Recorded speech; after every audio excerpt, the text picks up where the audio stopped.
లోక్సభలో ప్రతిపక్ష నేత కాంగ్రెస్ ఎంపీ రాహుల్ గాంధీపై బీజేపీ మంత్రి బండి సంజయ్ కుమార్ సంచలన వ్యాఖ్యలు చేశారు. రాహుల్ గాంధీ క్విట్ ఇండియా అని వ్యాఖ్యానించారు.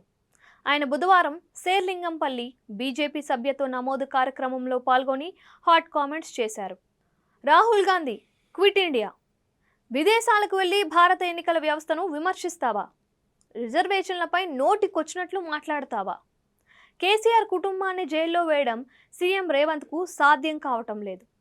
కేసీఆర్ ఢిల్లీ వెళ్లి కాంగ్రెస్ పెద్దలతో మాట్లాడుకొని వచ్చారు. బీజేపీ అధికారంలోకి వస్తే కేసీఆర్ అంతు చూసేటోళ్ళం. అంకుశం సినిమాలో రామ్రెడ్డికి పట్టిన గతే కేసీఆర్ కుటుంబానికి పట్టేది. కేసీఆరే దశమగ్రహం, నవగ్రహాలు చేయడం విడ్డూరం. వరదలతో జనం అల్లాడుతూ ఉంటే కేసీఆర్ ఎందుకు బయటకు రావటం లేదు? ప్రజలు కేసీఆర్కు నో ఎంట్రీ బోర్డు పెట్టేశారు. ఇక రీఎంట్రీ కానే కాదు. 6 గ్యారంటీలపై డైవర్ట్ చేసేందుకు హైడ్రా పేరుతో హై డ్రామాలు ఆడుతున్నారు.